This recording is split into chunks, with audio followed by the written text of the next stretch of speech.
நல்லது, இன்றைக்கு நாம் என்ன பார்க்க போகிறோம் என்றால், හොඳ අද දවසේ අපි මොනවද බලන්න යන්නේ කියනවා නම් கிறிஸ்தவர்களாகிய நமக்கு நன்றாய் தெரிந்த ஒரு உவமை. කීතුනොන්න ඕන අපිට හොඳින් දන්නා වූ එක උපමාවක්. எல்லாருக்கும் நல்ல சமாரியன் என்ற அந்த உவமை, அந்த கதை தெரியும் அல்லவா? යහපත් සමාරයා කියනා වූ ඒ උපමා කතාව හැමෝම දන්නවා. This morning we are going to look into the story of the good Samaritan. So turn with me to Luke chapter 10 and let's read a few verses in Luke chapter 10 starting from verse 30. லூக்கா 10வது அதிகாரத்துக்கு திருப்பிக் கொள்வோம். Luke 10 වෙනි පරිච්ඡේදයට පෙළගමු. 30 லிருந்து 35 வரை வாசிக்க போகிறோம். 30 වෙනි පදේ ඉඳලා 36 වෙනි පදේ දක්වා කියවන්න යනවා. ஒவ்வொரு வசனமாக தமிழிலும் சிங்களத்திலும் ஆங்கிலத்திலும் வாசிப்போம். ஓகே? හැම පදයක්ම සිංහලෙන් දෙමළෙන් ඉංග්‍රීසියෙන් එකින් එක කියවන්න යනවා. We are going to read the first 5 verses, that is from 30 to 35, and we will read the story. இயேசு பிரதியுத்தரமாக, ஒரு மனுஷன் எருசலேமிலிருந்து எரிகோவுக்கு போகையில் கள்ளர் கையில் அகப்பட்டான். அவர்கள் அவன் வஸ்திரங்களை உரிந்து கொண்டு அவனை காயப்படுத்தி குற்றுயிராக விட்டு போனார்கள். යේසුස් වහන්සේ උත්තර දෙමින් කියනසේ, එක්තරා මිනිසෙක් යෙරුසලමෙන් යෙරිකෝට යන කල හොරුන්ට අසුවිය. සොරුන්ගේ වස්ත්‍ර පැහැරගෙන ඔහුට පහර දී ඔහු අඩපණ කර ගියෝය. And Jesus answering said, a certain man went down from Jerusalem to Jericho and fell among thieves, which stripped him of his raiment and wounded him and departed, leaving him half dead. அப்பொழுது தற்செயலாய் ஒரு ஆசாரியன் அந்த வழியே வந்து அவனை கண்டு பக்கமாய் விலகி போனான். එක්තරා පූජකෙක් අහම්බෙන් ඒ මාර්ගයේ යනු ඔහු දැක අනික් පැත්තෙන් ගියේය. And by chance there came down a certain priest that way. When he saw him, he passed by on the other side. அந்தப்படியே ஒரு லேவியனும் அந்த இடத்துக்கு வந்து அவனை கண்டு பக்கமாய் விலகி போனான்.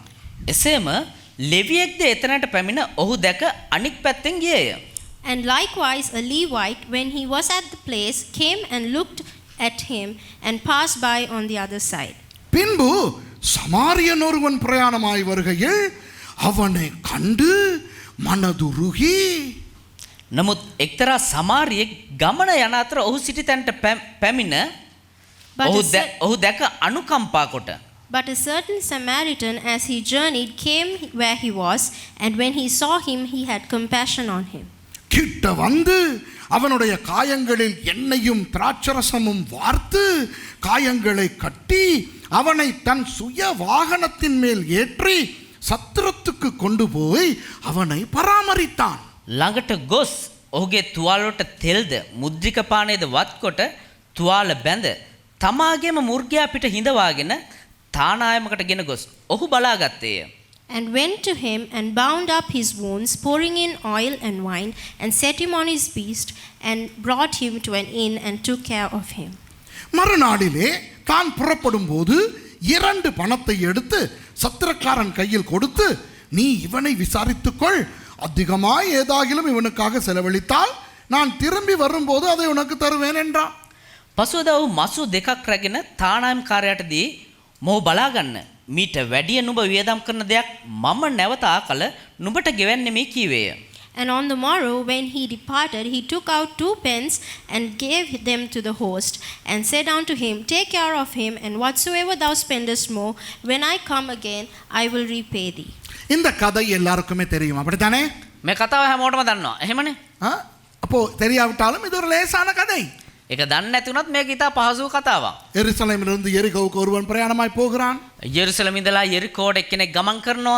கள்ளர்கள் அவனை பிடித்து அடித்து காயப்படுத்தி அவன் அப்படியே குற்றுயிராய் கிடக்கிறான். හොරුව අල්ලගෙන ගහලා තුවාල කරලා ඔහු හැම වැටලා ඉන්නවා. ஒரு ஆசாரியன் வந்து கணக்கெடுக்காமல் போகிறான். එක පූජකයෙක් ඇවිල්ලා ගණන් ගන්න නැතුව ගමන් කරනවා. அப்புறம் ஒரு லேவியன் வந்தும் கணக்கெடுக்காமல் போகிறான். ඊට පස්සේ එක ලෙවිවරයෙක් ඇවිල්ලා ගණන් ගන්න නැතුව ගමන් කරනවා. சமாரியன் வந்து அவனை பார்த்து සමාරියෙක් ඇවිල්ලා ඔහුව බලලා அவனுடைய காயங்களை காயங்களை எண்ணெயாலும் திராட்சரசத்தாலும் சுத்தம் செய்து ඔහුගේ තුවාල වලට තෙල් වලුනුත් ඒ වගේ මුද්‍රික පානයනුත් ඔහුව පිරිසිදු කරලා அவனை தன்னுடைய கழுதையின் மேல் வைத்து ஒரு சத்திரத்துக்கு கொண்டு போய் ඊට පස්සේ ඔහුගේ බූරුව අපිට තියාගෙන ඔහුව එක තානායමකට අරන් ගිහිල්ලා அதிலே அவனை வைத்துவிட்டு இவனும் அன்று இரவு அங்கே தங்கி ඊට පස්සේ ඔහුව ඒ තානාමේ නවත්වලා මෙයත් ඒ රැයේ තානාමේ නැවතිලා அடுத்த நாள் அந்த சத்திரக்காரனுக்கு 2 பணத்தை கொடுத்து ඊට පස්සේ පණම් මේ කාසි දෙකක් ඒ මේ තානාමේ අයිතිකාරයාට මේ පුද්ගලයා දීලා நான் போகிறேன் நீங்கள் இவனை நன்றாய் பார்த்துக் கொள்ளுங்கள் என்று சொல்லி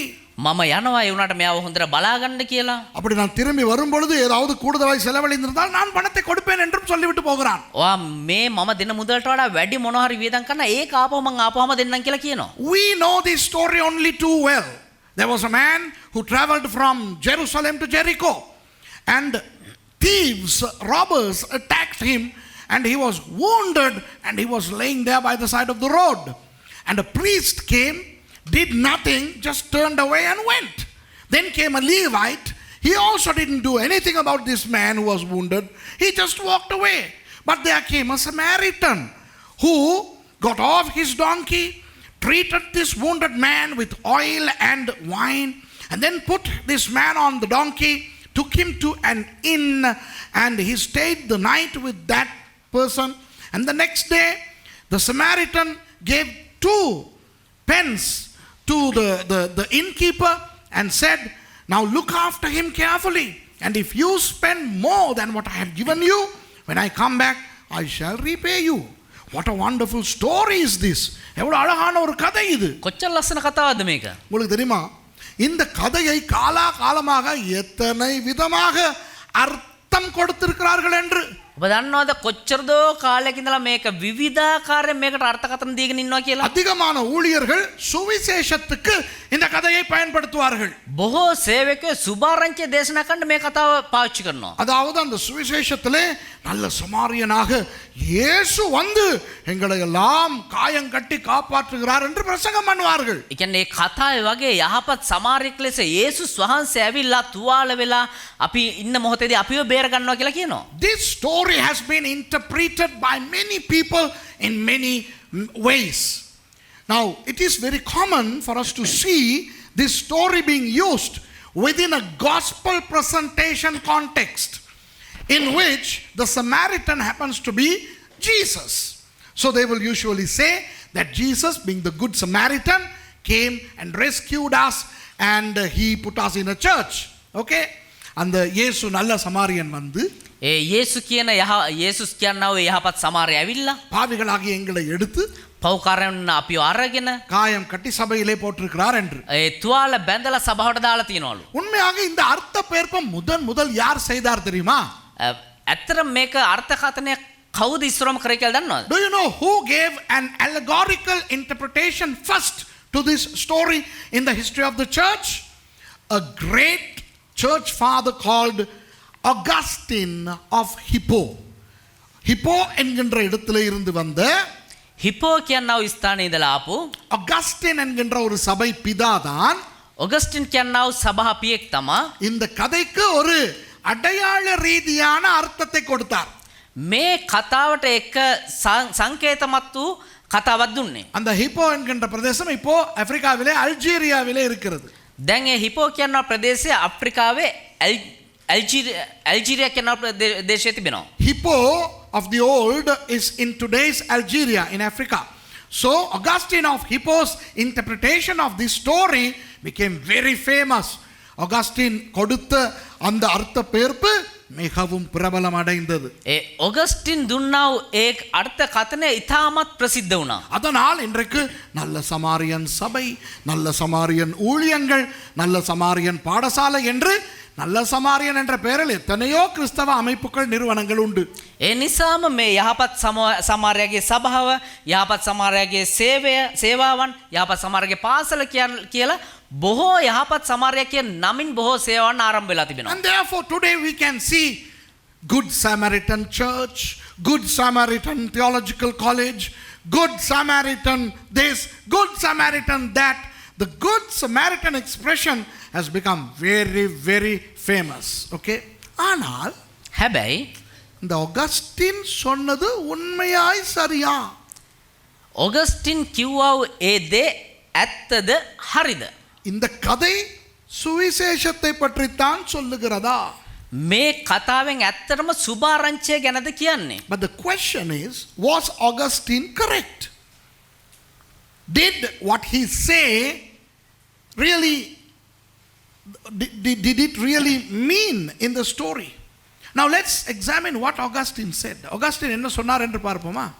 ඔගස්ටින් මොනවද කිව්වේ කියලා බලමුද? அந்த மனுஷன் அடி வாங்கினானே அவன் ஆதாமுக்கு அடையாளமா. ඒ ගුටි කාපු මනුෂ්‍යයා ඇවිල්ලා ආදම්ට සමානයිලු. அதனால் ஆதாம் வழி வந்த எல்லா மனுஷர்களையும் அது குறிக்குமா.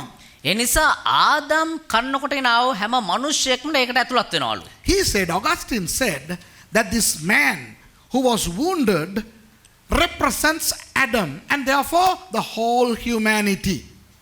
அந்த கள்ளர்கள் யார் தெரியுமாவாம்? ඒ හොරු කවුද දන්නවද? பிசாசும் அவனுடைய தூதர்களுமாம். යක්ෂයාත් යක්ෂයාගේ දූතයත්ලු. And the thieves who attacked the man represents the devil and his angels. Okay? அப்போ பிசாசினால் தாக்கப்பட்ட மனுஷன் உதவி இல்லாமல் கிடக்குறானா? එතකොට යක්ෂයාගෙන් පහර ලැබුව ඒ මනුස්සය කිසිම උදව්වක් නැතුව වැටලා ඉන්නවලු. அப்போ அந்த வழியாக ஆசாரியன் வந்துவிட்டு அந்த பக்கம் பார்த்து கொண்டு போகிறானே. එතකොට අර එක පූජෙක් ඇවිල්ලා ඌව බලන්න නැතුව අනිත් පැත්තෙන් යනවනේ. அதுதான் பழைய ஏற்பாட்டு ஆசாரியத்துவம், பழைய ஏற்பாட்டு பலிகள். அதால் முடியவில்லையா மனுஷனை காப்பாற்ற. ඒ තමා පරණ ගිවිසුමේ පූජාවන්, පරණ ගිවිසුමේ පූජකයන්, ඒ කියන්නේ ඒ දේවල් වලින් බැරි වුණාලු මනුෂ්‍යව බේරගන්න. அப்புறம் அந்த லேவியன் வந்தானே, ඊට පස්සේ ලෙවිවරෙක් ආවනේ. அவனும் அந்த பக்கம் பார்த்து விட்டு போனானே. එයාත් බලන්න නැතුව අනිත් පැත්තෙන් යනවනේ. அதாவது பழைய ஏற்பாட்டின் சட்டதிட்டங்கள் நியாயப்பிரமாணங்களால் முடியவில்லையா மனிதனை காப்பாற்ற. ඒ කියන්නේ පරණ ගිවිසුමේ නීති රීති 50 වලින් බැරි වුණාලු මනුෂ්‍යව ආරක්ෂා කරගන්න. Man was attacked by the devil and he was laying wounded, and the priest came, and the priest signifies the Old Testament sacrificial system. The Old Testament sacrificial system could not help the wounded man. And then came a Levite, that is the Old Testament law. So the Old Testament law could not help this man. So the entire Old Testament was totally helpless in helping this man who was wounded by the devil. முழு பழைய ஏற்பாட்டாலும் முடியவில்லையாம் සම්පූර්ණ පරණ ගිවිසුමෙම බැරි වුණාලු இந்த மனுஷனை காப்பாற்ற. මේ මනුෂ්‍යව ආරක්ෂා කරගන්න. வந்தானாம் ஒரு சமாரியன், ආවලු එක සමාරියෙක්. அவர்தான் இயேசு. ඒ තමයි යේසුස් වහන්සේ. Then came a Samaritan who represents Jesus. அவன் என்ன செய்தான்? ඔහු මොනවද කරේ?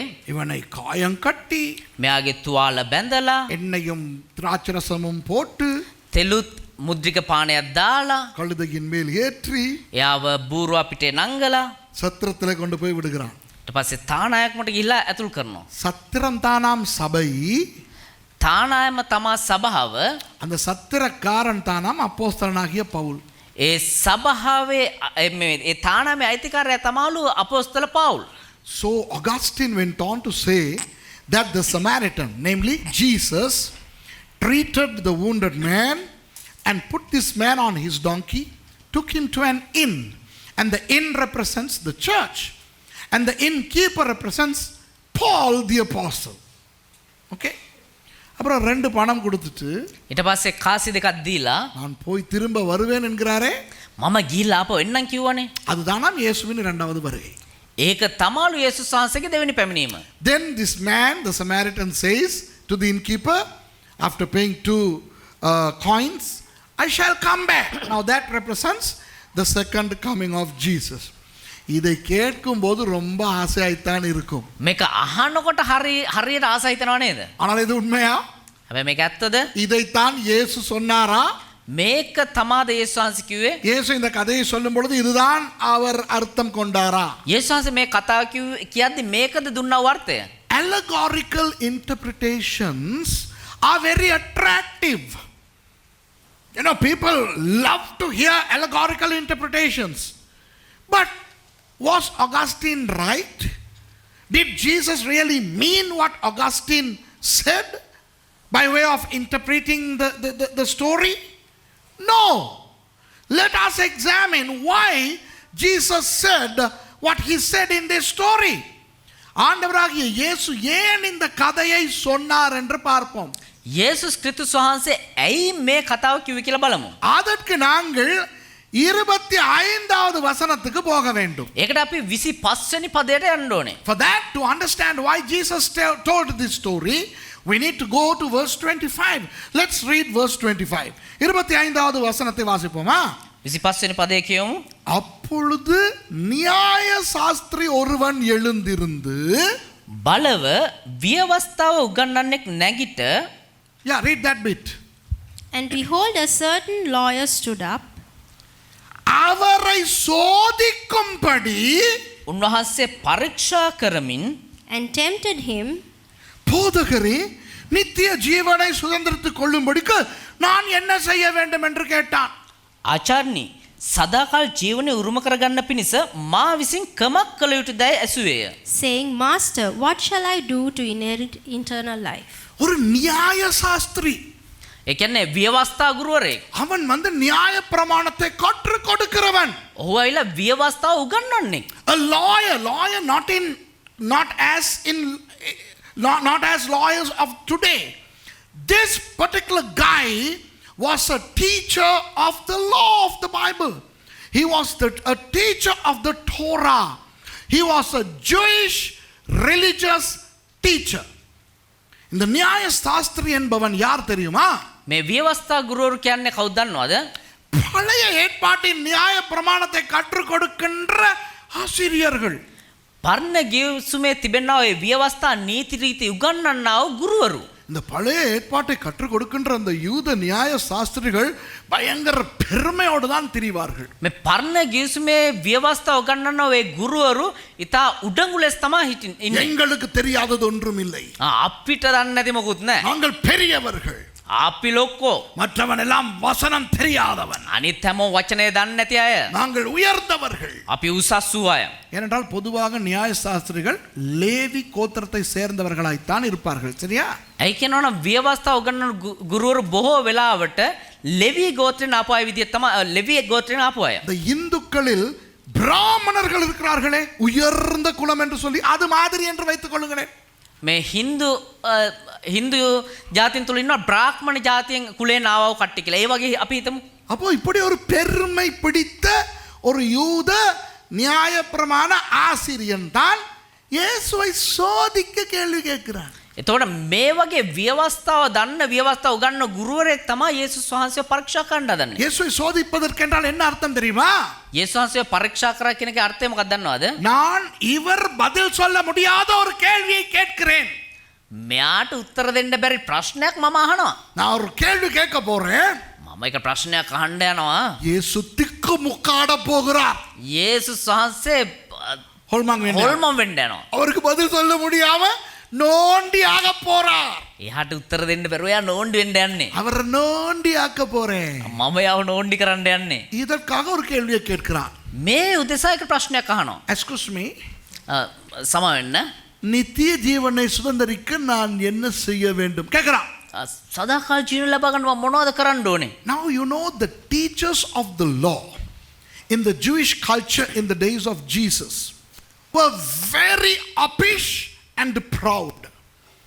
Usually a lot of teachers of the law came from the tribe of Levi, the tribe which involves itself in the priestly work of God.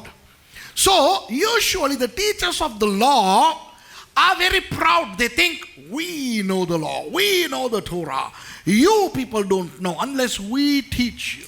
So one day one of these uppish proud law teachers of law wanted to question Jesus to tempt him. Do you know the meaning of that? He wanted to ask a question to which Jesus would not have an answer. So he wanted to humiliate Jesus. He wanted to corner Jesus. So he asks a question. Excuse me, what should I do to inherit the eternal life? இயேசுவுக்கு தெரியும். යේසුස් වහන්සේට දන්නවා. மாப்பிள்ளை என்னைய மாட்டி வைக்கிறதுக்கு தான் கேட்கிறாரு. මනවල මහත්තයන්නේ මාව මාට්ටු කරගන්න තමයි කොහෙන් හරි ගුලියක් දෙන්න. என்கிட்ட கேள்வி கேட்டா මගෙන් ප්‍රශ්නයක් ඇහුවා නම් நான் ஏதாவது பதில் சொன்னா මම මොනවා හරි උත්තරයක් දුන්නා නම් அந்த பதில்ல குற்றம் கண்டுபிடிச்சு ඒකේ දෙන උත්තරේ මොකක් හරි මේ උගලක් අටවන්න அது அப்படி இல்லையேன்னு சொல்லி இயேசுவை கேவலப்படுத்துறது தான் நோக்கம். ඒ දුන්න උත්තරේ වැරදි ඒක එහෙම නෙමෙයි කියලා මොනවා හරි කියලා ලැජ්ජාවටපත් කරන්න තමයි කියලා යේසුස් වහන්සේ දැනන් හිටියා. Now Jesus knew that this fellow was not innocent. He was not asking the question innocently.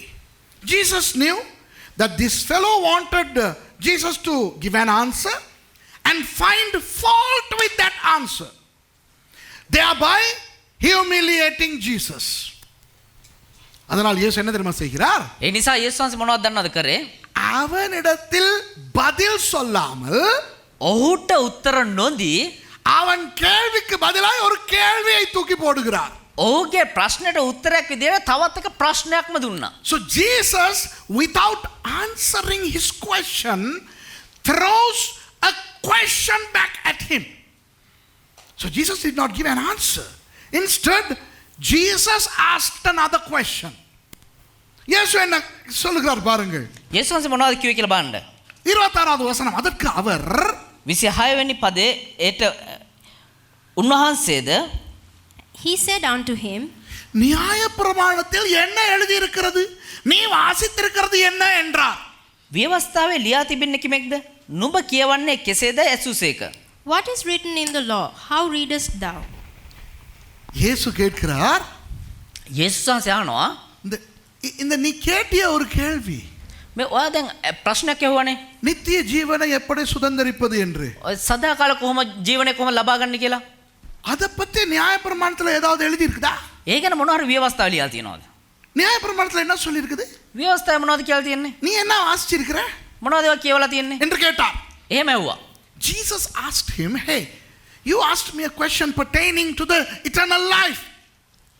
What does the law say about the eternal life? What have you read in the law pertaining to the eternal life? இப்போ நியாயப்பிரமாணத்தில் எழுதி இருக்கான்னு கேட்டா அவன் நியாய சாஸ்திரி கட்டாயம் சொல்லத்தானே வேண்டும். දැන් ව්‍යවස්ථාවේ ලියලා තියෙනවද කියලා අහනවා. මේ ව්‍යවස්ථා ගුරුනේ නිසා අනිවාර්යයෙන්ම උත්තර දෙන්න ඕනේ. இப்போ அவன் நியாய சாஸ்திரி பதில் சொல்லாவிட்டால் அவனுக்கு நோண்டி, அவனுக்கு வெட்கம். දැන් ව්‍යවස්ථාව ගන්නන ගුරුවරයා උත්තර දුන්න නැත්නම් එයාට ලැජ්ජයි. Now when Jesus asked this question, the lawyer has to answer, otherwise it is a humiliation to him, because it is as if he doesn't know what's written in the law. So he gives an answer. அப்போ அவன் ஒரு பதில் சொல்லுகிறான். ඊට පස්සේ ඔහු ඒකට උත්තරයක් දෙනවා. 27வது வசனம். 27 වෙනි පදේ. Verse 27. அவன் பிரதியுத்தரமாக, உன் தேவனாகிய கர்த்தரிடத்தில் உன் முழு இருதயத்தோடும் உன் முழு ஆத்துமாவோடும் உன் முழு பலத்தோடும் உன் முழு சிந்தையோடும் அன்பு கூர்ந்து உன்னிடத்தில் அன்பு கூறுவது போல பிறனிடத்திலும் அன்பு கூறுவாயாக என்று எழுதியிருக்கிறது என்றான். ඔහු උත්තර දෙමින් නුඹේ මුළු හෘදයෙන්ද නුඹේ මුළු ආත්මයෙන්ද නුඹේ මුළු ශක්තියෙන්ද නුඹේ මුළු බුද්ධියෙන්ද නුඹේ දෙව් ස්වාමීන් වහන්සේට නුඹ මෙන් නුඹේ අසල්වැසියට ප්‍රේම කරව යනුයි කීවේය. And he answering said, Thou shalt love the Lord thy God with all thy heart, with all thy soul, and with all thy strength, with all thy mind, and thy neighbor as thyself. இயேசு சொல்லுகிறான், இவன் சொல்லுகிறான், මෙයා කියනවා நியாயப்பிரமாணம் என்ன சொல்லுகிறது? ව්‍යවස්ථාව මොනවද කියන්නේ? ஆண்டவரை பயங்கரமாக நேசிக்கலாம், දෙවියන් වහන්සේට පල්ලමු තැන දීලා භයානක විදිහට ආදරය කරන්න, அதுபோல உன்னை நேசிப்பது போல பிறனையும் நேசிக்கலாம். ඒ වගේම නුඹට ප්‍රේම කරනවා වගේ අසල්වැසියට ප්‍රේම කරන්න. Now the lawyer said, the law says that we should love God wholeheartedly, and then we have to love our neighbor as our own selves. The lawyer gave the answer. The lawyer said what the law said. நியாய சாஸ்திரி நியாய பிரமாணம் சொல்வதை சொல்லிவிட்டான். ව්‍යවස්ථා ගුරුවරයා ව්‍යවස්ථාවේ තියෙන දේ කියලා දැම්මා. இயேசு அவர் அவனை நோக்கி 28 වෙනි පදයේ උන්වහන්සේ And he said unto him, நிதானமாய் உத்தரவு சொன்னாய். නුඹ උත්තර දුන්නා හරිය. Thou hast answered right. அப்படியே செய், அப்பொழுது பிழைப்பாய் என்றார். එසේ කරන්න. එවිට නුඹ ජීවත් වන්නේ ඔහුට කීසේක. This do, and thou shalt live. என்ன ஒரு கிண்டல் பாத்தீங்களா? කොහොමද දාපු නෝන්ඩි කියලා පේනවද? எப்படி ஒரு வெட்டு வெட்டி விட்டார் பாத்தீங்களா? කොහොමද කබල දාපෙටි කියලා පේනවද? See how Jesus shut that fellow's mouth? How humiliating Jesus' response was? இயேசு சொல்லுகிறார், அதுதான் பதில் உனக்கு தெரிஞ்சிருக்குதேடி. යේසුස් කියනවා ඉතින් ඔබ උත්තරේ දන්නවනේ. Jesus is saying, you seem to know the answer. You seem to know the answer by heart. Look at the way you said it. You know it. Boy, wonderful. Go and do it. You know it. Go and do it. உனக்கு தெரியும், அதை செய். ඔබ දන්නවනේ ගිල්ල කරපන්. அப்ப பொழைச்சு போயிருவ. දැන් මෙයා එතකොට ජීවත් වෙයි උඹ. එතකොට උඹ ජීවත් වෙයි. Then you will live. I mean, you are interested in the eternal life, right? உனக்கு நித்திய ஜீவனை பற்றி தெரிந்து கொள்ள வேண்டும், அப்படிதானே? ඔබට සදාකාල ජීවනය හොයාගන්න ඕනේ. இப்பதான் நீ பதில் சொல்லிட்டியே. දැන් උත්තරේ දුන්නානේ. முழு இருதயத்தோடு ஆண்டவரை தேடணுமா, அன்பு கூறணுமா, මුළු හදවතින්ම දෙවියන් වහන්සේ හොයන්න ඕනලු, ප්‍රේම කරන්න ඕනලු. அது போல உன்னை போல உன் அயலானை நேசிக்கணுமா. ඒ වගේ උඹට වගේ අනිත් කෙනාට ප්‍රේම කරන්නලු. செய். ඉතින් කරන්න. அப்ப நித்திய ஜீவன் உனக்கு கிடைக்கும். එතන උඹට සදාකාල ජීවන හම්බෙනවනේ. இதை தெரிஞ்சுக்கிட்டு என்கிட்ட ஏண்டி கேக்குற? උඹ උත්තරේ දැනගෙන අය මගෙන් අහන්නේ. இதுதான் இயேசுவினுடைய பிரதி உத்தரம். விளங்குதா? මේක තමයි යේසුස් වහන්සේගේ ප්‍රති උත්තරය. தன்னை வெட்ட வந்தவனை இவர் வெட்டியே விட்டார். තමන්ව කපන්න ආපු කෙනා උන්වහන්සේ කපලා දානවා. So Jesus threw a sarcastic response to that guy. Jesus said, wow, you seem to know the answer. So why ask me? You know it. Love God wholeheartedly and love the neighbor as yourself. So go and do it. அப்போ இயேசு என்ன தெரியுமா கிண்டலா சொல்றாரு? ඒතර යේසුස් වහන්සේ මොකක්ද දන්නවද මේ නෝන්ඩියක් දාන්නේ? உனக்கு தெரியும், ඔබට දන්නවා நீ செய்யறது இல்ல போல. ඔබ කරන්නේ නැහැ වගේ. செய். කරපන්. அப்போ உனக்கு ஆட்டோமேட்டிக்கா நித்திய ஜீவன் கிடைக்கும். விளங்குதா? එතකොට උඹට නිකම්ම ওই සදාකාල ජීවනය හම්බෙයි. என்ன ஒரு நோண்டி பாருங்க. කොහොම නෝන්ඩියක්ද පේනවද? உனக்கு தெரியும், ඔබට දන්නවා. ஆனா செய்யறது இல்ல போல இல்லையா? හැබැයි උඹ කරන්නේ නැහැ වගේ නේ. போய் செய். ඊළඟ කරපන්. உனக்கு தெரிஞ்சதை செய். උඹ දන්න දේ කරපන්. என்கிட்ட கேட்காத. මගෙන් බොරුවට අහන්න එපා. So Jesus, said in an abstract manner, you don't seem to be practicing what you know. You know what should be done. Go and do it. In saying go and do it, Jesus meant you know, but you don't do. So go and do it. Why ask me? That was a sarcastic cynicism that Jesus threw on that fellow. அங்கன கதை முடிஞ்சிருக்கணும். එතනින්ම කතාව ඉවරලා තියෙන්න ඕනේ. The story should have ended there. அவன் கேட்டான், ඔහු ඇහුවා. இயேசு கேள்விக்கு மறு கேள்வி போட்டார். යේසුස් වහන්සේ දෙන්න ඕන උත්තර වෙනකොට ආපහු ප්‍රති උත්තර ප්‍රශ්නයක් ඇහුවා. அதோடு கதை முடிந்திருக்க வேண்டும். ඒත් එක්කම කතාව ඉවරලා තියෙන්න ඕනේ. The story should have ended there. The lawyer asked a question to which Jesus threw back a question, and then he gave the answer to which Jesus said, go and do it, full stop. That's the end of the story. But the story ends with a humiliation to the one who tried to humiliate Jesus. ஆனா பிரச்சனை என்னன்னா, හැබැයි ප්‍රශ්නේ මොකක්ද දන්නවද? இயேசுவை கேவலப்படுத்த நினைத்தவன் යේසුස් වහන්සේව ලැජ්ජාවට පත් කරන්න හිතපු කෙනා இப்போ இவன் கேவலப்பட்டு நிற்கிறான். දැන් එයාම ලැජ්ජාවට පත් වෙලා බලාගෙන ඉන්නවා. இயேசுவை அவமானப்படுத்த நினைத்தவன் යේසුස් වහන්සේට අපහාස කරන්න හිතපු කෙනා இப்போ இவனுக்கு அவமானம். දැන් එයාට එක අවනම්බුවක්. விளங்குதா? இவர் பெருசா எலும்பி நின்று கேட்டது அவரை வெட்ட. දැන් එයා බ්ලොක්වට නැගිටලා මං එයාට දෙන්නම් නෝන්ඩියක් කියලා එයාව කපන්න. ஆனா அவர் இவனை நினைக்காத மாதிரி வெட்டிட்டார். හැබැයි උන්වහන්සේ මෙයා හිතන්නේ නැති විදිහට කපලා දැම්මා. இப்போ அவனுக்கு மூஞ்ச எங்க வைக்கிறதுன்னு தெரியல. දැන් එයාට ගිහිල්ලා මූණ කොහේ අංග ගන්නද දන්නේ නැහැ. அப்படி உட்கார்ந்தா நோண்டி, දැන් හැමම ඉඳ ගත්තනම් නෝන්ඩි. போனாலும் நோண்டி ஆயிட்டு போறோம். ගියත් නෝන්ඩිලා තමයි යන්න වෙන්නේ. அதனால அவன் அந்த நியாய சாஸ்திரி இன்னும் கதையை விடல. ඒ නිසා මේ ව්‍යවස්ථාව උගන්වන ගුරුවරයා තාම කතාව අතහැරියේ නැහැ. The lawyer was so embarrassed. He did not want to just sit down, because if he sat down, he's embarrassed. If he leaves, he has to leave in embarrassment. So in order to cover his embarrassment, he continues. Look what he says. அதனால் அவன் தொடர்ந்து சொல்லுகிறான் 29வது வசனம். ඒ නිසා ඔහු දිගටම කතා කරගෙන ඉන්නවා. ඒක පෙන්වනවා 29 වෙනි පදේ. அவன் தன்னை நீதிமான் என்று காண்பிக்க மனதான இயேசுவை நோக்கி, எனக்கு பிறன் யார் என்று கேட்டான்.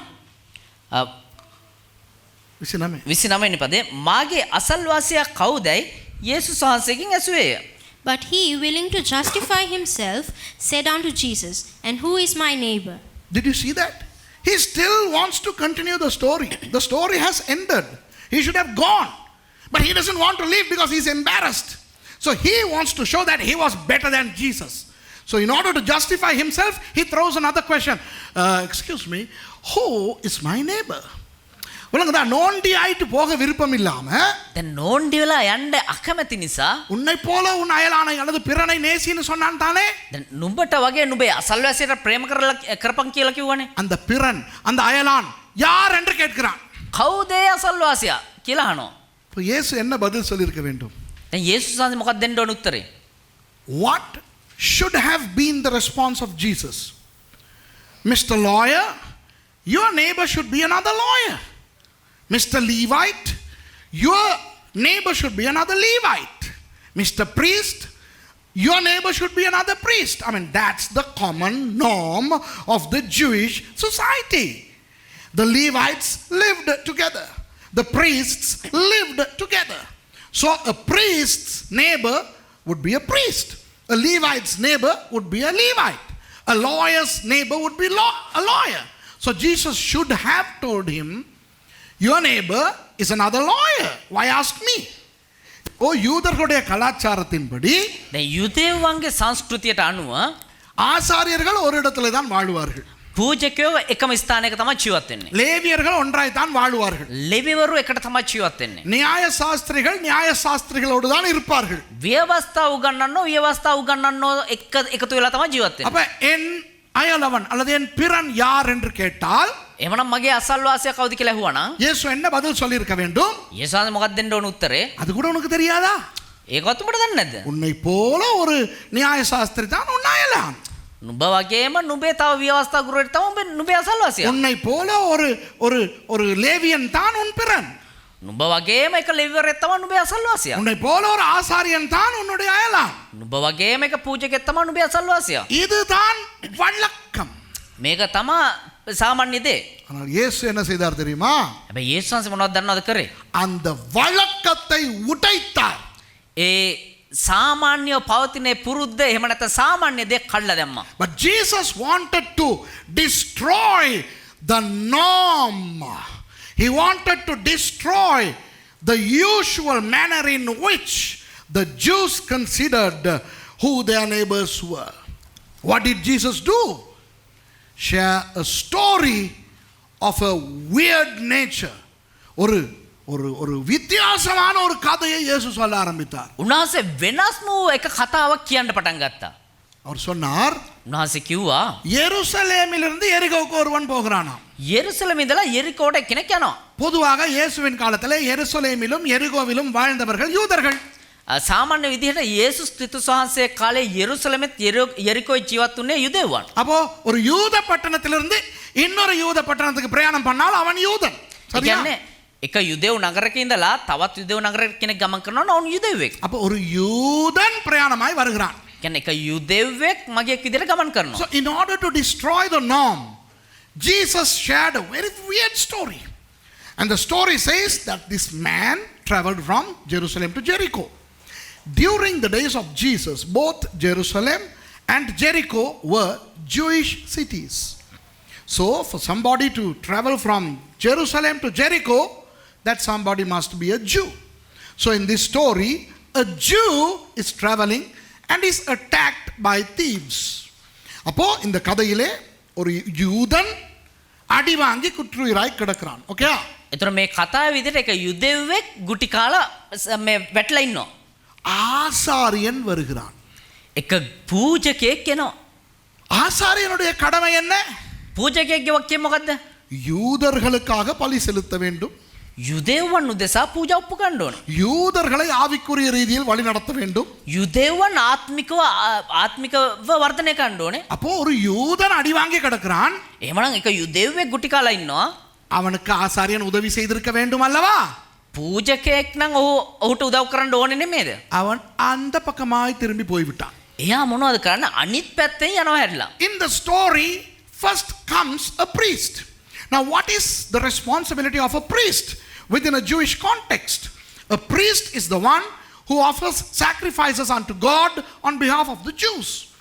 A priest is the one who is spiritually responsible to the Jews. So, this priest must have helped this injured Jew. But the priest walks away. இது பழைய ஏற்பாட்டு பலியை பற்றி ஒரு அடையாளம் அல்ல. මේක පරණ ගිවිසුමේ පූජාවන් ගැන කිසිම සලකුණක් නෙවෙයි. This does not mean in an allegorical manner the Old Testament sacrificial system. No.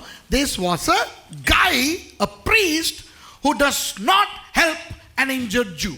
இது வந்து காயப்பட்ட யூதனை உதவி செய்யாத ஒரு ஆசாரியன், அவ்வளவுதான். මේක ඇවිල්ලා තුවාල ලැබුව එක යුදෙවකට උදව් නොකරපු එක පූජකයෙක්. එච්චරයි. Then comes a Levite and he also walks away. லேவியன் ஒருவன் வந்து அந்த பக்கம் திரும்பி போகிறான். ලෙවීවරයෙක් ඇවිල්ලා එයා අනිත් පැත්තෙන් යනවා. லேவியர்கள் யூதர்கள். ලෙවීවරු කියන්නේ යුදෙවෝ. தங்கள் இனத்தவன் ஒருவன் காயப்பட்டு கிடக்கும் பொழுது உதவி செய்ய வேண்டும், அப்படித்தானே? තමුන්ගේ කෙනෙක් වැටලා තුවාලලා ඉද්දී එයාට උදව් කරන්න ඕනේ එහෙමනේ. A Levite is also a Jew.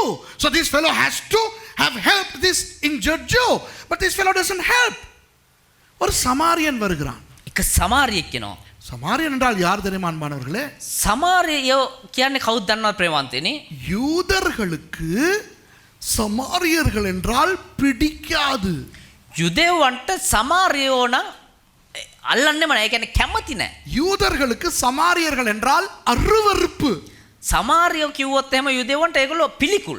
அதாவது ඒ කියන්නේ நன்றாய் கேட்டுக்கொள்ளுங்கள், හොඳට අහගන්න. கொலைகாரனை விட மோசமானவன் சமாரியன்.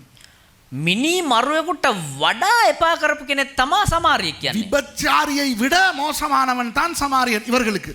වෛශ්‍යාවකට වඩා එපා කරපු කෙනෙක් තමයි සමාරියෙක් කියන්නේ මෙවුන්ට. விக்கிரகாராதனைக்காரனை விட அருவருப்பானவன் தான் சமாரியன் யூதர்களுக்கு. රූප වඳින්නෙකුට වඩා පිළිකුල් කරන කෙනෙක් තමයි යුදෙව්ව ඇවිල්ලා සමාරියවරු කියන්නේ. யூதர்களுக்கு சமாரியர்கள் புறஜாதியாரை விட அருவருப்பானவர்கள். යුදෙව්වන්ට සමාරියෝ කියන්නේ අන්‍ය ජාතින්ට වඩා පිළිකුල්. ஏன் என்று நான் உங்களுக்கு விளக்கப்படுத்த போகிறேன். ඇයි කියලා මම ඔබට පැහැදිලි කරන්නම්.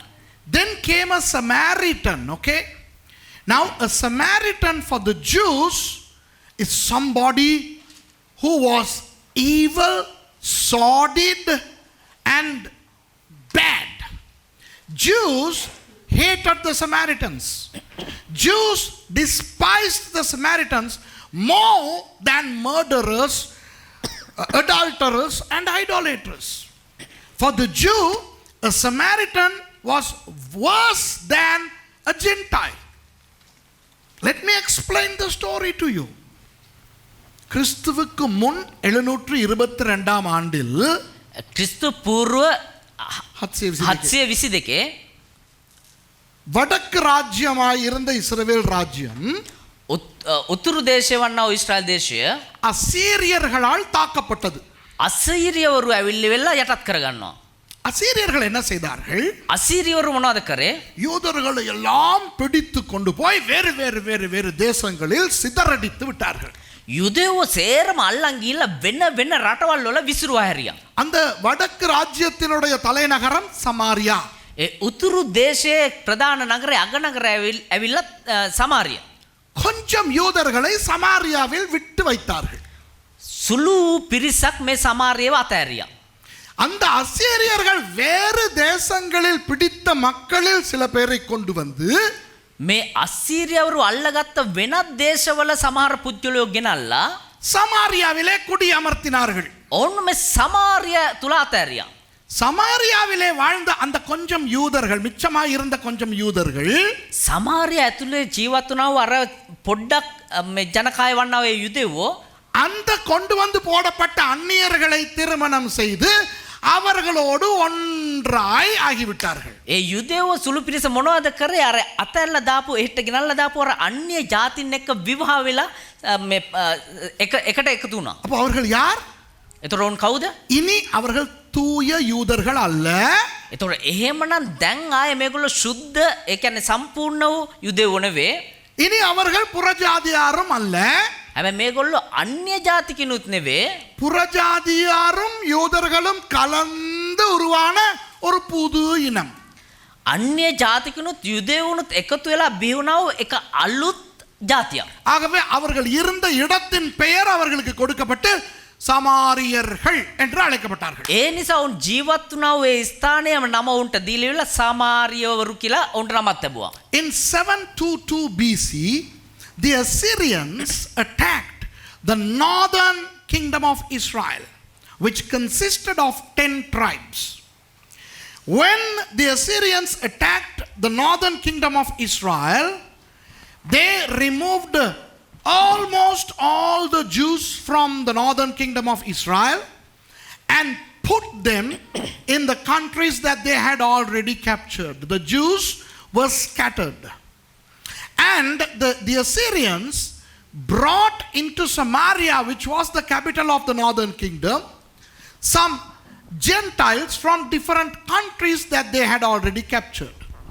So when these Gentiles were brought into Samaria, the Jews who were left in Samaria intermarried these Gentiles and became a new people group.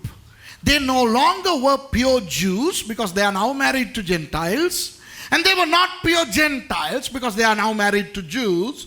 They became a new group of people who were called Samaritans because they were from Samaria. புரியுதா உங்களுக்கு? Do you understand? තේරුණාද ඔබට? இப்போ தெற்கு ராஜ்யம் எருசலேம் will வாழ்ந்த யூதர்கள் இருக்கிறார்களே. දැන් දකුණු දේශ ජීවත්වනව එහෙම නැත්නම් යෙරුසලම අගනගරය කරගත්තේ යුදෙවෝ ඉන්නවනේ. அவர்களுக்கு இதை பார்த்ததும் அருவருப்பாய் போய்விட்டது. ஐயா, දැන් මේගොල්ලන්ට අරගොල්ලෝ බලද්දිම හරි අප්‍රිය ඊයා. So the Jews who lived in Jerusalem from the southern kingdom of Judah despised the idea of the northern Jews marrying these heathens and becoming one with those Gentiles. So these southern Jews, Jerusalem Jews, started hating the Samaritans. They despised the Samaritans. The யூதர்கள் எந்த அளவுக்கு சமாரியர்களை வெறுத்தார்கள் தெரியுமா? මේ යුදෙවෝ කොයි තරම් දුරට සමාරියවරු අප්‍රිය කරාද දන්නවද? எருசலேம் இங்கே இருக்கிறது, යෙරුසලම් මෙහෙම තියෙනවා, கலிலேயா இங்கே இருக்கிறது, ගලීලයා මෙහෙම උඩ තියෙනවා, நடுவிலே சமாரியா இருக்கிறது. சரியா? මැදින් තියෙනවා සමාරිය. யூதர்கள் எருசலேமிலிருந்து கலிலேயா போவதற்கு சமாரியா வழியாய் போக வேண்டும். දැන් යුදෙවෝ යෙරුසලමේ ඉඳලා ගලීලයට යන්න සමාරිය හරහා යන්න ඕනේ.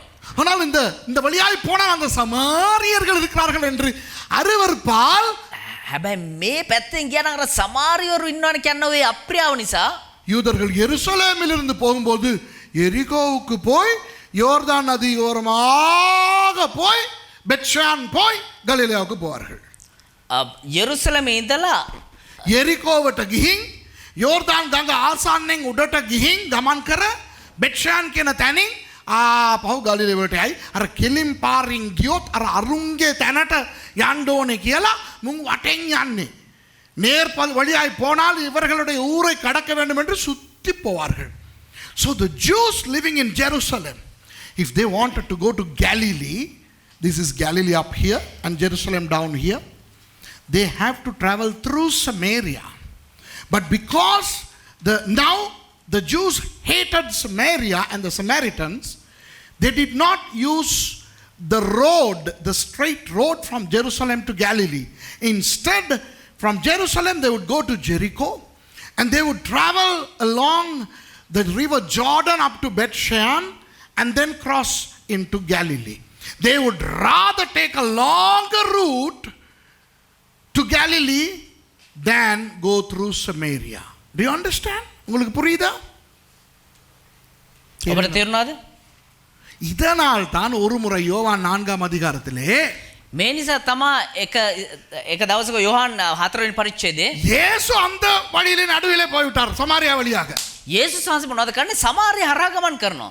Now in John chapter 4 Jesus went through Samaria. Remember? அங்கே போய் சமாரியாவிலே இருக்கிற யாக்கோபின் கிணற்றண்டையிலே உட்கார்ந்து கொண்டார். ගිහිල්ලා සමාරිය නතර උන්වහන්සේ ගිහලා ඉඳ ගන්නවා. அப்போ ஒரு சமாரிய பெண் வருகிறாள்.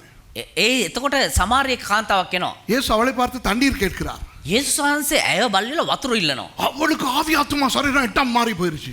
ඇයට ආත්මය ප්‍රාණය ශරීරය ඉඩම් තැන මාරු වෙනවා දැන්. அவள் சொல்லுகிறார், நீங்கள் யூதர்கள், ஐயோ நீங்க யூதர்கள் சமாரியர்கள் கிட்ட இருந்து தண்ணி வாங்கி குடிக்க மாட்டீங்க என்று அவள் சொல்லுகிறார். ஞாபகம் இருக்குதா? අයෝ ඔයා යුදෙව් මේ සමාරිය මගින් වතුර ඉල්ලනවාද කියලා එයා එකපාරටම කලබලලා අහනවා. Jesus sat near the well of Jacob, and then came a Samaritan woman to draw water. And when Jesus asked that woman, can you give me some water? What did that woman say? Oh, blimey, you are a Jew. How in the world that a Jew can ask water from a Samaritan? You remember? This is the background. இதுதான் பின்னணி. මේක තමයි ඒකේ පසුබිම. இப்போ யூதர்களுக்கு சமாரியர்கள் யார்? දැන් එතකොට යුදෙව්වන්ට සමාරියවරු කවුද?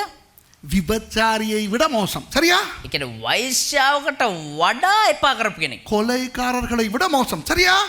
මිනිමරුවකට වඩා එපා කරපු කෙනෙක්. விக்கிர ஆராதனைக்காரர்களை விட மோசம். சரியா? රූප වදින්නකට වඩා එපා කරපු කෙනෙක්. හරිද? புறஜாதியாரை விட மோசம். අන්‍ය ජාතින්ට වඩා එපා කරපු කෙනෙක්. So for the Jews, a Samaritan is worse than a murderer, worse than an idolater, worse than a prostitute, worse than a Gentile. Okay? அப்போ இந்த கதையிலே ඒතර මේ කතාවේ அந்த தீண்டப்படாத ஜாதியானாகிய சமாரியன் வந்து අර පිළිගනු නොලබව ඒ සමාරියා ඇවිල්ලා யூதனுக்கு உதவி செய்கிறான். යුදෙව්වෙකුට උදව් කරනවා බලන්න. So in this story of Jesus, the hated Samaritan is coming to the rescue of the Jew. That Samaritan is treating this Jew. ஒரு சமாரியன் யூதனுக்கு உதவி செய்கிறான். එක සමාරියෙක් යුදෙව්වෙකුට උදව් කරනවා. இந்த சமாரியன் இவனுக்கு காயம் கட்டி මේ සමාරියාගේ තුවාල බැඳලා தன் கழுதையின் மேல் ஏற்றி තමුන්ගේ බූරුවා පිට නංවගෙන வாடி வீடுக்கு போய் சத்திரத்துக்கு போய் තානායමට එක්කන් ගිහිල්ලා பணம் கொடுத்து සල්ලි දීලා என்ற தெய்வமே, இது நிஜ வாழ்க்கையில நடக்கவே நடக்காது. මේක සැබෑ ජීවිතේ සිද්ධ නොවනම දෙයක්. The Samaritan helped the Jew, treated the wounds, put him on his donkey, took him to the inn. You know, this is not at all possible in a real life situation in Israel those days. This is not a story, this is a parable. இது ஒரு கதை அல்ல, இது ஒரு உவமை. මේක එක කතාවක් නෙමෙයි, ඒක උපමාවක්. வேதமானவர்களுக்கும் வேதம் தெரிந்தவர்களுக்கும் சொல்லுகிறேன், දේවධර්මයේ බයිබලේ දන්න අයටත් ඒ වගේම ඉගෙන ගන්න අයටත් කියලා දෙන්න. இந்த கதை இயேசு உருவாக்கின கதையே அல்ல. මේක යේසුස් වහන්සේ නිර්මාණය කරව කතාවක් නෙවෙයි. ஷமாய் ஹிலேல் என்ற ரெண்டு பெரிய ரபிமார் இருந்தார்கள் அல்லவா? ஷமால் ஹிலேல் කියනව එක මේ பண்டிவரு දෙදෙනෙක් හිටියා. அதுல ஹிலேல் என்பவர் முன்பு சொன்ன ஒரு கதையை இயேசு எடுத்து பயன்படுத்துகிறார். புரியுதா?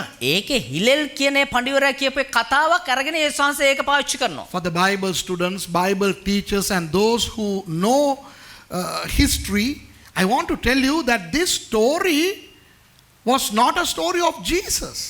There were two rabbinic schools of thought, namely the Shammai school of thought and the Hillel school of thought. Hillel, the grandfather of Gamaliel, who was the tutor of Paul, remember? So Hillel was the one who told a story like this. It's not a story, it's a parable. It never happened. It never truly happened, okay? It's a hypothesis. It's a parable. இது உண்மையில் நடந்த ஒரு கதை அல்ல. මේක සැබෑවටම වුණා ඔය කතාවක් නෙවෙයි. இது உவமை. මේක උපමාවක්. இப்போ இந்த உவமையை சொல்லிவிட்டு இயேசு அந்த நியாய சாஸ்திரியை பார்த்து கேட்கிறார். ඒතර මේ උපමාව කියලා යේසුස් වහන්සේ අර ව්‍යවස්ථා ගුරුවරයාගෙන් අහනවා, இந்த கதையில் அந்த காயப்பட்டவனுடைய பிறன் யார்? දැන් මේ කතාවට අනුව එතකොට අර තුවාල ලැබුව කෙනාගේ අසල්වාසියා කවුද? மறுபடி இயேசு பதில் சொல்லாமல் கேள்வி ஒன்று கேட்கிறார் பாருங்க.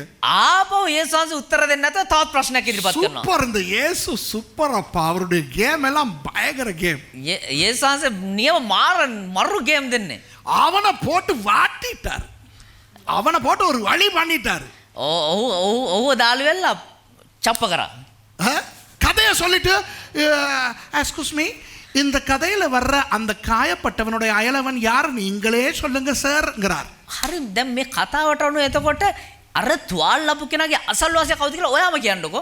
Jesus cornered this lawyer. The lawyer wanted to corner Jesus, but Jesus has cornered this lawyer. After relating the story, telling the story, Jesus asks a question without giving him an explanation or an answer. Tell me, mister, who is a neighbor or the neighbor in that story to that injured guy? இப்போ அந்த நியாயசாஸ்திரி என்ன சொல்லணும்? දැන් මොනවද ඒතර මේ විවස්ථා ගුරුවරයා කියන්න ඕනේ?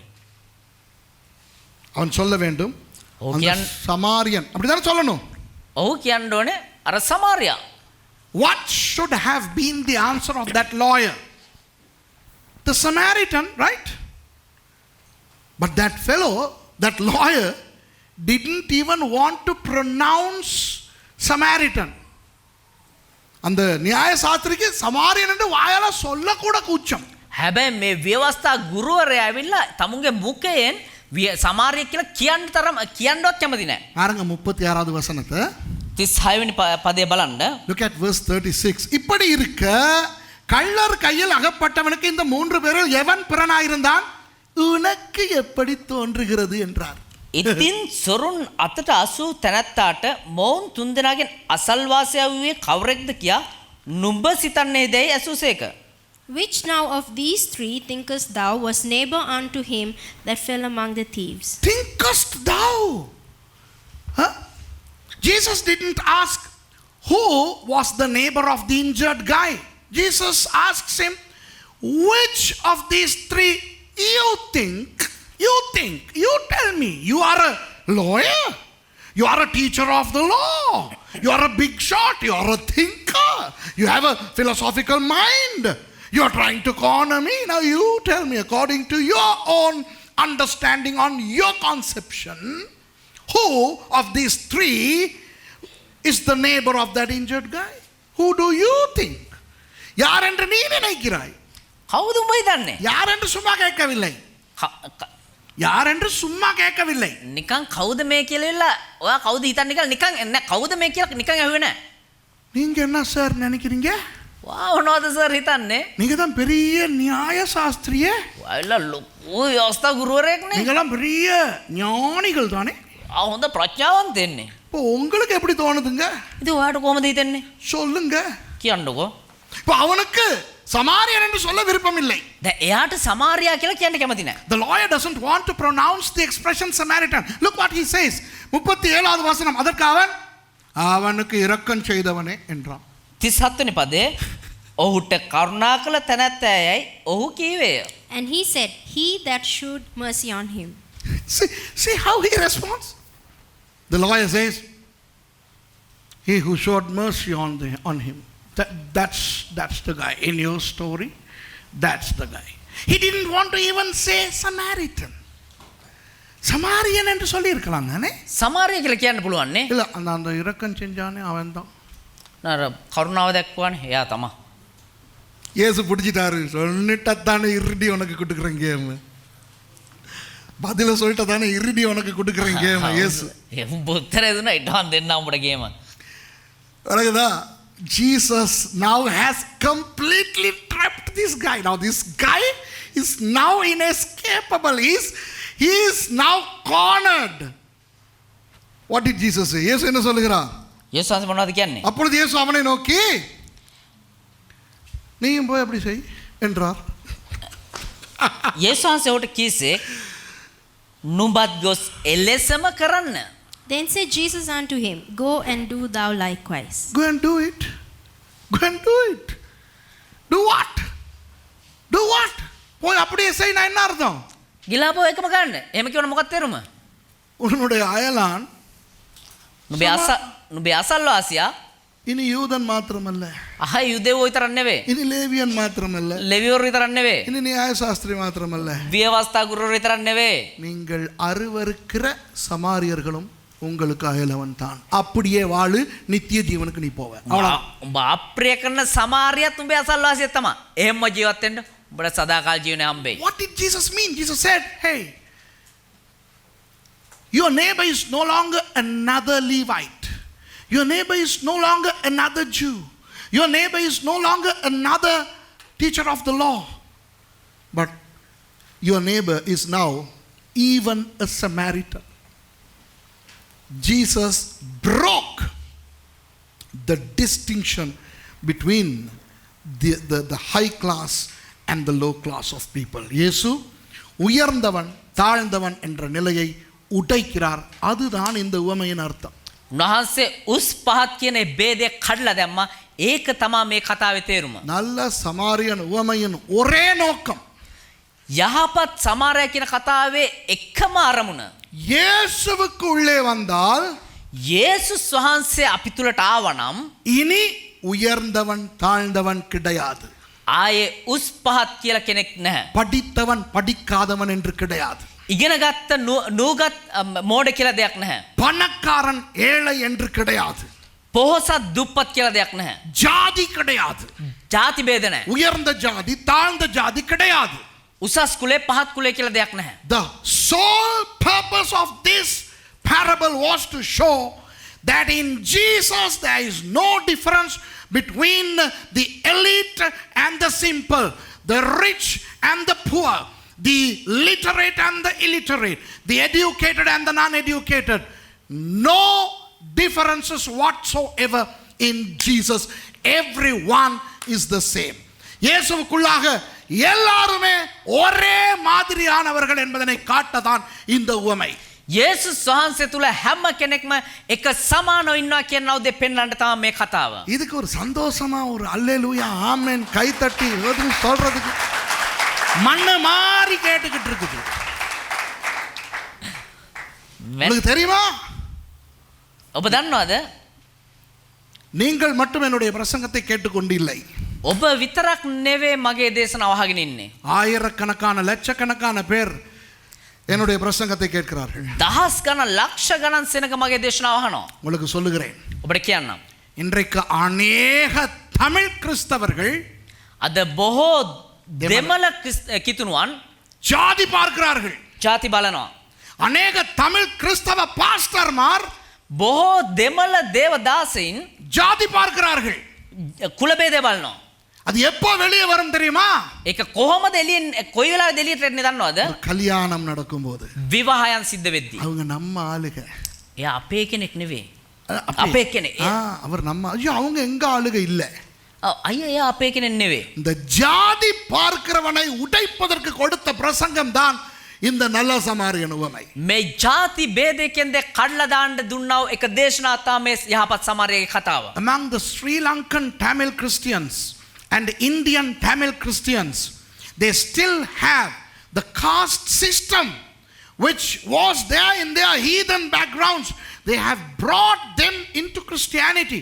And when it comes to marriage, when it comes to union between families, these Christians, they still have that caste differences, and even pastors are supporting these caste differences. Shame on them.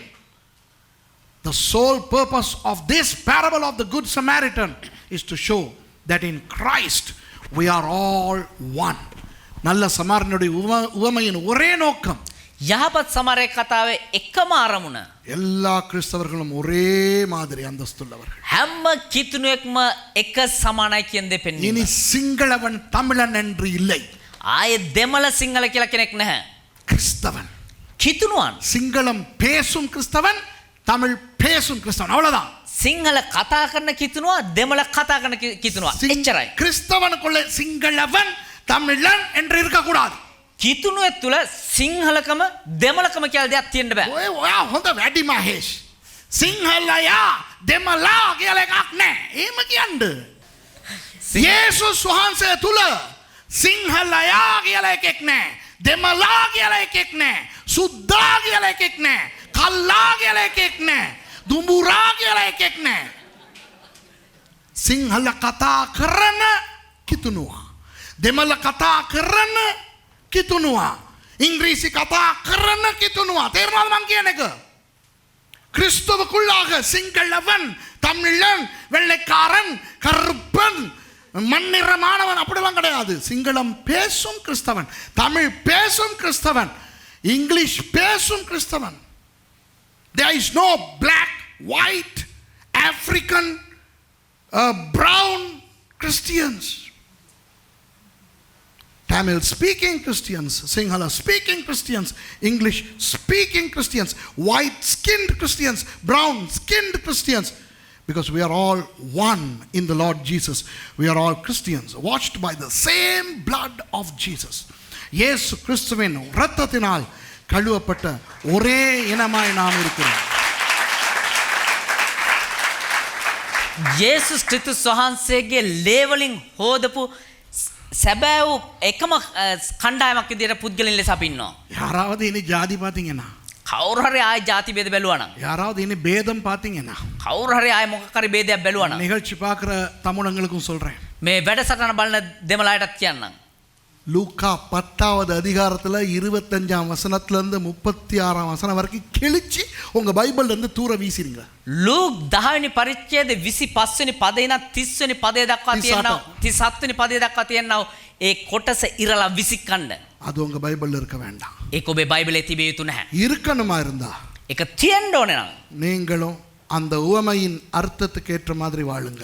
ඔබත් ඒ උපමා කතාවට අර්ථවත් වෙන ආකාරයෙන් ජීවත් වෙන්න. ஜாதி பார்க்காதீங்க. ಜಾති ભેද බලන්න එපා. விளங்குதா? තේරුණාද? அது பிசாசு, ඒ යක්ෂයා அது அசுத்தம், එක අපිරිසුදුයි. அருவருப்பு. එක අප්‍රියජනකයි. இயேசு அதை உடைத்தார். යේසුස් වහන්සේ කඩලා දැම්මා. ஜாதி பார்த்து கொண்டு ಜಾති ભેද බලාගෙන நீங்க உங்களை பாஸ்டர்னு சொல்லிக்கிறாதீங்க. சீ தூ வெக்கம். ඔබ දේවදාසය කියලා කියනවා චී තු. ஜாதி பார்த்துக்கிட்டு இருந்தா நீ ஒரு கிறிஸ்தவன் கிடையாது, நீ அருவருப்பானவன். ಜಾති ભેද බලන ඔබ එක කිතුණු වෙන්නේ නෙමෙයි, ඔබ අප්‍රියජනක කෙනෙක්. ஜாதி பார்க்குற கிறிஸ்தவ பாஸ்டர் எல்லாம் பாஸ்டரே கிடையாது. ಜಾති ભેද බලන කට්ටිය කෙනෙක් නම් ඔබ දේවදාසයෙක්ම නෙවෙයි. நீ ஜாதி பார்க்குற பாஸ்டரா இருந்தா ஊழியத்தை விட்டுட்டு போயிட்டு ஐயராகு பூநூல் போட்டுக்கிட்டு போ, கோயிலுக்கு போ. ඔබ ಜಾති ભેද බලන එක දේවදාසයෙක් නම් මේ දේවදාසකම අතල්ලා දාලා මේ පූසාරි කෙනෙක් වෙන්න. நீ ஒரு ஜாதி பார்க்குற கிறிஸ்டியனா இருந்தா கிறிஸ்தவத்தை விட்டுட்டு போயிட்டு ஹிந்துவா போ, கோயிலுக்கு போ. ඔබ ಜಾති බලන එක කිතුණු වෙන්න මේ කිතුණුකම අතල්ලා දාලා කෝවිලට යන්න, පන්සලට යන්න. தேவ ராஜ்யத்துல இருக்கணுமா இருந்தா ஜாதியோட இருக்க முடியாது. ඔබ දේව රාජ්‍ය තුල ඉන්න ඕන නම් ඒ ಜಾති ભેද බලන්න එපා. எல்லாரும் ஒன்று. හැම කෙනෙක්ම එක ආකාරයි. We Christians have to cultivate that habit. There is no difference within Christianity in people. We are all one. We are all one in the Lord. எழும்பிருந்து ஜெபிச்சு முடிப்போம். අපි නැගී සිට යාඥා කරා මාර කරමු.